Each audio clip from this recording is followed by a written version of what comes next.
Hey, welcome back to another episode of Soulful Sundays with Madge. If you are new to this channel, my name is Madge, and I want to thank you for supporting the channel. Well, on this journey with me, we will discuss challenges that come up at different points in time in our life and how our perspective can be a great tool in helping us to overcome so many of life's obstacles. And as always, if you like what you receive, you can feel free to hit that like button, leave a comment below. You can ring the bell to subscribe to the channel. And this way, each week when I upload, you will receive notification. And you can always email me at askmadge18@gmail.com with any questions that you may have.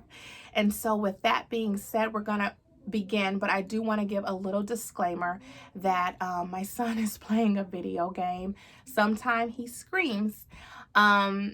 However, the show must go on, and I am realizing that God does not promise perfect conditions, and whoever watches for every win will not reap. So I am not going to watch for every win. I am going to keep going. So this week, what we will be discussing is, who are your idols? So when message came to me that this was going to be the topic of this week's episode, furthermore, that the Proverbs 31 woman was going to be the highlight of who are you idolizing, and for me to speak into who I am idolizing right about now in my life is the Proverbs 31 woman. I was literally like, okay, God, because this is a very, I don't know, I guess what's the word I'm looking for? She's special to me, and she speaks to the parts of me that I probably want to keep secret, or I feel like it's a little like that vulnerable side where you don't want to let everyone in. But the beautiful part about this channel is, when God called me to start this, is that this is what it was going to be. I was going to have to rise to the occasion, and I was going to have to disregard, well, not so much disregard, but work through the challenges of growing into God, growing into who God has seen and called me to be, even if it makes me uncomfortable. So here we are in October, and I am still going. Yes. So who are we idolizing? So that's the question I have for you. So before I get into who you're idolizing, I want to speak a little bit about who I'm idolizing and why. So Proverbs 31 woman, what I can tell y'all is this: I have really started reading the Bible. I don't know if it's quite been a year, but it's probably been almost a year where I read morning and night. So what I'm really getting at is, I've read the book of Proverbs, but not everything always stands out because I am familiarizing myself. But what I can tell you is, I'm learning to be like, ooh, there's a verse for that. And I'll look it up, and I'm totally getting off subject, but it's going to all make sense. So one night, I was praying to God. And I was like, God, who am I, God? Who do you see when you see me? Who do I have the potential to be? Who do I need to, I don't know if I was like, who do I need to be like, or who do I need to become? That's probably what I said. Who do I need to become? What are the characteristics that I need to have, God, so that I can go after and have everything that the kingdom of heaven has said that I am capable of having and doing, right? So the very next morning, so this is another part of like what I do. So I always listen to a spoken word. I listen to a word. I usually sometimes y'all, I listen to a word all day. It just depends on what's going on. But almost always, it's probably twice a day. In the morning as I'm getting dressed, and then like starting work, I'll listen to a word. And so what I was doing was, I went to Dr. Miles Monroe's page on YouTube. And so this is what I do, y'all. So I literally just kind of scroll. I don't even look at what I'm going to pick. I'll just say, God, Spirit, Guide me. What is the message that you believe I need for myself today? And so what happened was literally I landed on Dr. Miles Monroe's daughter. And the title of what she was speaking on that day was The Purpose and Power of a Kingdom Woman. So when I heard that, I was like, okay, all right, God, are you speaking to me? I like where we're going. I feel like you're taking me somewhere, because I'm like, man, I literally just prayed last night. So then she literally opens up and she starts talking about the Proverbs 31 woman. And I was like, God, is this who you're telling me? Like, I can be her? I have the capabilities of being this woman? This woman is strong. Like, this woman, I'm gonna read some verses to y'all about this Proverbs 31 woman. But I'm like, God. So I've literally been like meditating on the Proverbs 31 woman probably for some time now, probably at least like 2-3 months now. But now I'm starting to get to the point where I'm like, God, like, how did she get to where she is? How did she get to become this woman? So why I'm giving you this background, and I'm going to really dive into just a couple of key points, verses on this beautiful woman that God has told me that I am capable of being, is now I want to get to you. Like, who are you idolizing and why? So here is what I've come to realize, even in my past, before the Proverbs 31 woman, is that sometimes we can idolize the outward shell, the glitz, the glam, how they're dressing, how they look, how many likes they get, their popularity, right? And it all looks good. But do we ever go a little bit deeper and ask ourselves, what does their inward shell look like? What could you learn from their inward shell? Like, what are those eternal gifts that they could provide to you and to me that could actually give us some knowledge, some jewels in our lives that are gonna lead us on a path of the goodness of the fruits of the Spirit, lead us on a path of getting everything that the kingdom of heaven has said that we are capable of having in our lives? Do we ever ask ourselves these questions? I was just literally listening to a song the other day about Justin Bieber wrote. I want to say it was called Lonely. Now, granted, I don't know when he wrote this song and how he's truly feeling about himself now. But no matter what, at one point in time, people were looking at his outward shell, idolizing him. Justin, we love you. I mean, making music. But he was talking about how lonely he was on the inside. Like, he was empty. He was empty. His inward shell was not anything like the outward appearance.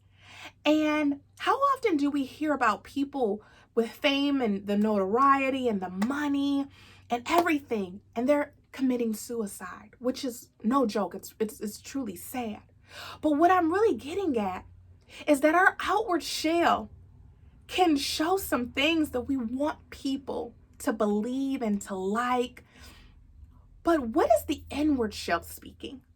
And this is what I love about God, is that He not only gave me a woman, but I don't know what this woman looks like. I have no clue what the Proverbs 31 woman looks like. I can't fall in love with her for her looks or her outfit or her beautiful skin and long, beautiful hair or wavy hair or whatever. Like, none of that is seen or revealed to me.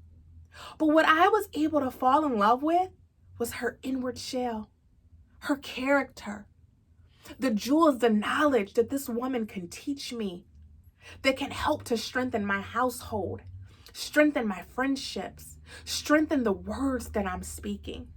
This woman is dope.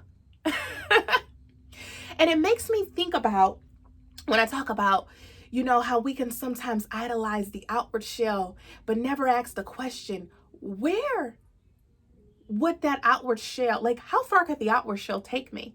And the people that we're idolizing, what do they have on the inside that's actually feeding me, fueling me, giving to me, like real truths that I actually need to apply in my life, right?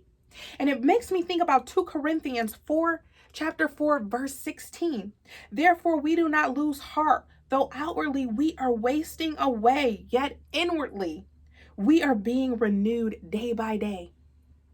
Because the renewal inwardly is what's going to help us when those winds and those storms are coming and they're hitting us outwardly. It's the inside that's going to keep us to be able to brace, or however I want to do that, to withstand it, y'all. So, who are you idolizing? I'm idolizing the Proverbs 31 woman because you know what? God has told me this is who I need to become. I need to become her so that I can continue to go after and to have and give birth to everything that's on the inside of me that God is saying that I can do. I got to overcome some stuff. I do. I tell you all the time. I probably sleep about 6 hours. I probably go about 16, 18 hours a day. But when I tell you, I can say to God and to the Holy Spirit, strengthen me today. I need strength. Like, I get it. I got to sometimes drink a lot of coffee, but I know it's God's strength because I'm able to do things that I'm just like, I know it's nothing but the strength of God. It's nothing but the strength of the Holy Spirit is coming over me, y'all. But let's get back to this Proverbs 31 woman really quickly. My highlight of who I am giving all my idolizing to. I idolize this woman because she can take me somewhere in life and give me some jewels, some true gifts that are going to help me every single day in my life. One that I love, y'all, is, now mind you, it's chapter 31, Proverbs 31. So verse,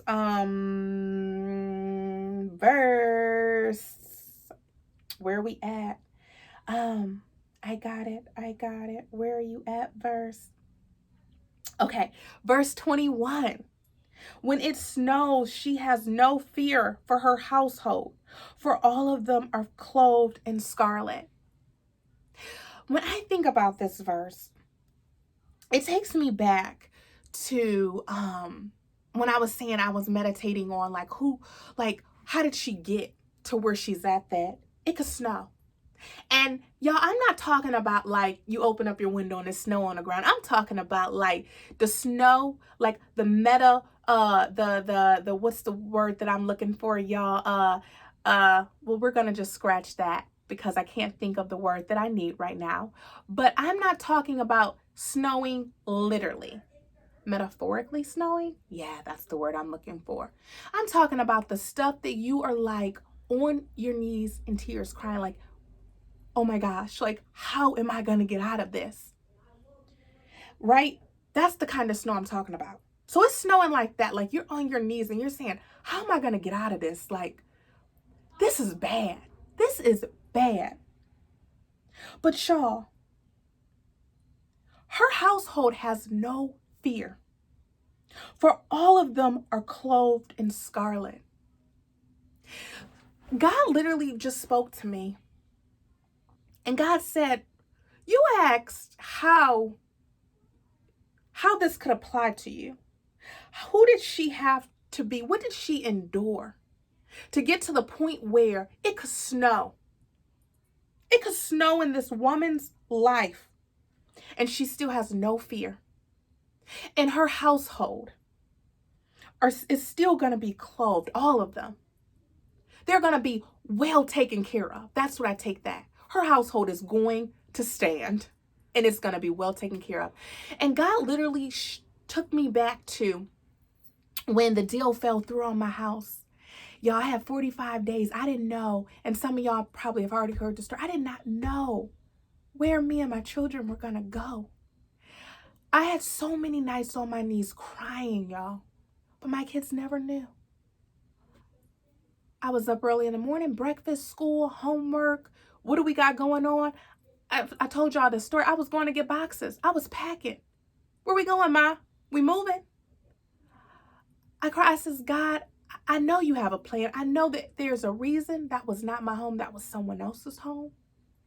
I don't know why this is happening, but I know that I asked for permission to pursue. And I'm believing that you told me that you said that I can go. So I don't know what my address is, Lord, but I am trusting in you. Y'all, and that's what I'm realizing. Like, that's how she got there.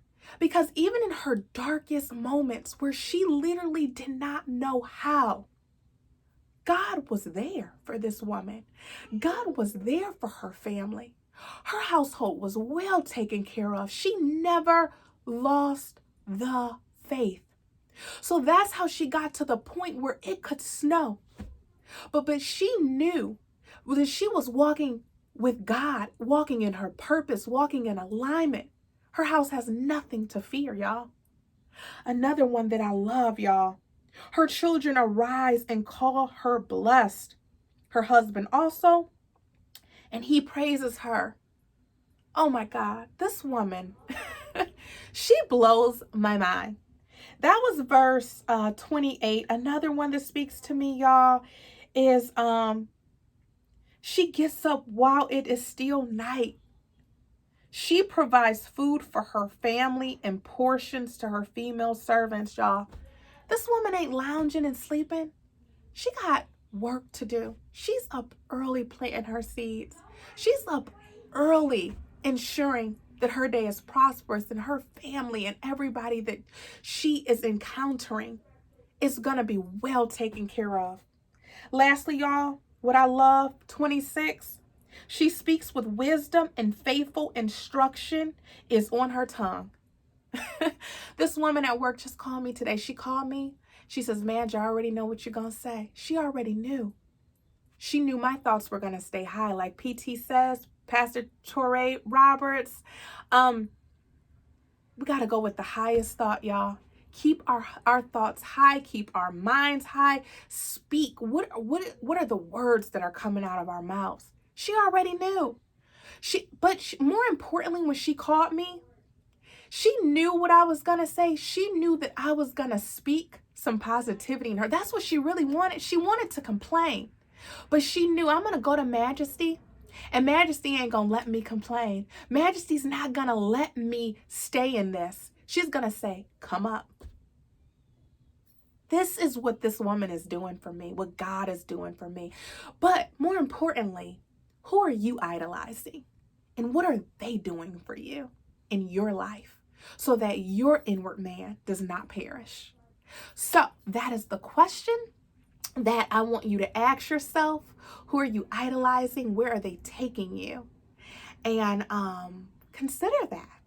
So I thank you for once again joining me tonight, and I want you to take care and have a blessed day. Bye.